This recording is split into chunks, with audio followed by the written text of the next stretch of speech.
Okay, this video is Antigone still relevant to today? This is Antigone here, and it comes from a Greek play by Sophocles. So this is one of Antigone's brothers. This is Polynices. Her other brother was Eteocles. She is the daughter of Oedipus. And she was a great woman. She was loyal to her father despite all the difficulties he had. So in this painting, Antigone is shown throwing some dirt on top of Polynices as part of his burial. There had been a conflict between her brothers, Eteocles and Polynices, to see who would be the ruler of Thebes, in a sense, almost like a civil war. And after they both died, Creon became the king, and Creon declared that Polynices, who he saw as being against him, should not be entitled to a burial. And he said, leave him outside and let the dogs and the vultures eat him. But Antigone refused to accept that, and she tried to bury her brother, give him a proper burial. So she was arrested by King Creon's men, and King Creon spoke to her, and she said, why did you do this in defiance of me? And she said, because the law of the gods is above the law of man. The laws of heaven are not of today, nor yesterday, but from all time. And Creon declared that she should be buried alive. And now King Creon was given advice by Tiresias. That was the king's advisor. He's also a famous prophet and seer in Thebes of that time in ancient Greece. Also his son was engaged to Antigone. And King Creon ignored Tiresias and his son and declared that Antigone must pay the price for defying him. Antigone hanged herself in her jail cell. Creon's son, who loved her very much, then committed suicide. Creon's wife, when she heard that her son was dead, she herself committed suicide too. This painting, by the way, is by Sebastian Norblin. So, okay, one of the points of this talk is Antigone's, behavior. Obviously, it's a sad play. It kind of reminds one of Romeo and Juliet to some extent, but you can see that if one person decides to be nice and help others, society improves for everyone. It's the idea of like a ripple effect. And that's sort of a lot of New Testament stuff. Love thy neighbor, be nice. Love covers a multitude of sins. First Peter and all that. And everything gets better for everybody, because when times are bad, as they kind of are right now in the United States, people have to make a decision. Are they going to try to be good and help other people and do nice stuff, or are they going to cave into pressure and do bad stuff? Okay. And so, there's a nice quote here. This one's from Alexander Solzhenitsyn. He said, the dividing line between good and evil runs through the heart of every human being. Evil and good.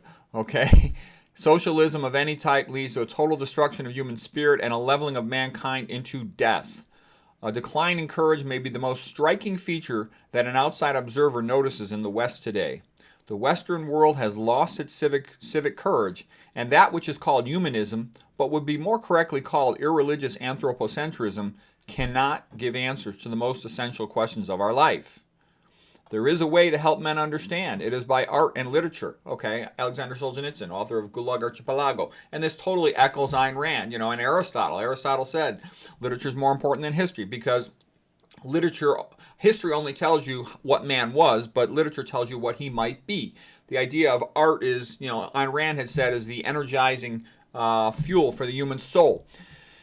And so what I'm getting at here is we all have to decide in our own lives, are we going to do things that we know are better for everybody, even though there's not much of a short-term payoff, potentially even a short-term punishment. And now some of these things I'm about to quote you real quick. I know some of you have heard this before if you've watched all my videos, but if you have, for the viewers who haven't, I'm just going to repeat some things said to me by a few persons real quick before the finishing quotes here. So a nurse basically said to me, why you bother with YouTube? They're never going to let you promote low-fat vegan diet. These are all billion-dollar businesses, all this caffeine, soy, MSG, olive oil stuff. They're going to suppress your videos, and you screwed up criticizing Big Pharma. You know that they're going to suppress your videos. All your books are going to be shadow banned. All your videos shadow banned. No one's ever heard of you. No one's ever going to heard of you. People don't even care about all this academic stuff, intellectual stuff. They just want to look. They want to be entertained. They want to look at good-looking people, young people. You're old and average-looking. Your videos are so low budget. They're pathetic. You don't have any sponsors. You don't have any marketing. And another viewer, says the same thing. A 12-year-old can make a better channel than you. You have no brand. No one cares about your stupid art. Your stupid old paintings have nothing to do with nutrition.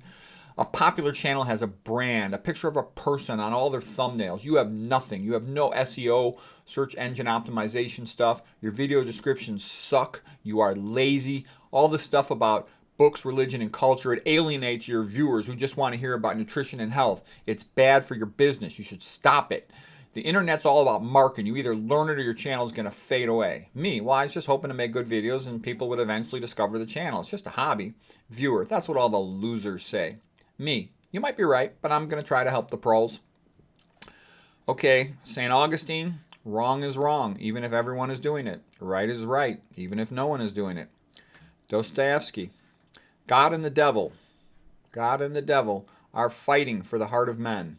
Sometimes, even if he has to do it alone and his conduct seems crazy, a man must set an example and so draw men's souls out of their solitude and spur them to some act of brotherly love that the great idea may not die, by Dostoevsky. So that's basically where we're at. We're either going to do everything we can to help each other and not do bad things when we're told to do bad things and refuse to do bad things, or we're just going to keep spiraling downward. Hopefully we'll make a recovery, and I think it's going to come down to people accept Christian ethics, biblical ethics, or we're going to get stuck with atheistic Darwinian ethics, and that's not good.